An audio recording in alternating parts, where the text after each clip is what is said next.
আমার সরল মনে একটা প্রশ্ন, মেয়ে দেখতে গেলে ছেলে পক্ষ থেকে ছেলের ছোট ভাই কেন আসে? আমি যতগুলো বিয়ে দেখেছি সব জায়গায় দেখেছি ছেলের বাড়ির ছোট ভাই থাকবেই এবং ছেলের বাড়ির ছোট ভাইয়ের দায়িত্ব এবং তার কর্তব্য, তার কথা বলা সবকিছুই মনে হয় যেন তার উপরই ডিপেন্ডেন্ট। যদিও আমি আজকে গিয়েছিলাম মিনি পার্কে, আমাদের ঝালকাঠি পৌর মিনি পার্ক, যেটা আসলে সবাই আমরা চিনি এবং ভাইরাল বলতে পারেন। দূর দূরান্তের মানুষ এখানে আসে। হ্যালো এভরিওয়ান, আসসালামু আলাইকুম।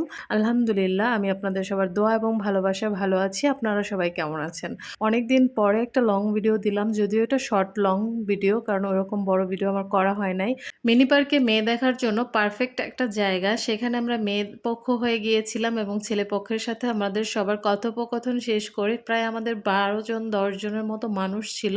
সেখান থেকে আমরা এসেছিলাম দেবনাথে এবং দেবনাথে আসার পরে আমরা সবাই এখানে মিষ্টিমুখ করেছি। যেহেতু শুভ কাজ, শুভ কাজে তো মিষ্টিমুখ করতে হয়, তাই না? আর বিশেষ করে আসলে যার ভাগ্যে যেখানে লেখা আছে সেইটাই হবে। বিয়ে, জন্ম, মৃত্যু এগুলো আল্লাহর হাতে। তারপরও আসলে বিয়ে বলে কথা, হাজার কথার পরে একটা কথার সৃষ্টি হবে এবং সেইখানে বিয়ে হবে কি হবে না সেটাই ডিপেন্ড করে। এখানে আমরা সবাই মিলে রসমালাই দিয়ে নিমকি খাইতেছিলাম এবং খাবার পরে আমরা এত পরিমাণে কথা বলতেছিলাম যেটা আসলে হাজার কথা হবেই এবং মেয়ে দেখতে গেলে, ছেলে দেখতে গেলে অনেক রকম কথা হবে, এটাই স্বাভাবিক। মিষ্টি বলতে আমি অজ্ঞান। সেটা মিষ্টি বলেন, মালাই বলেন, মালাই তো আরো ভালো লাগে।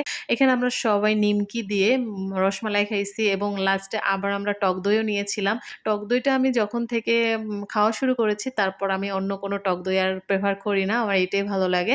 আর এখানে সবার খাওয়া-দাওয়া শেষে মিট আপ করার পরে যে যার মতো আমরা বাসায় চলে গিয়েছি। ছেলের বাড়ির পক্ষ বা আমরাও, সিদ্ধান্ত হয়তো পরে জানানো হবে যে কি সিদ্ধান্ত হয়েছে।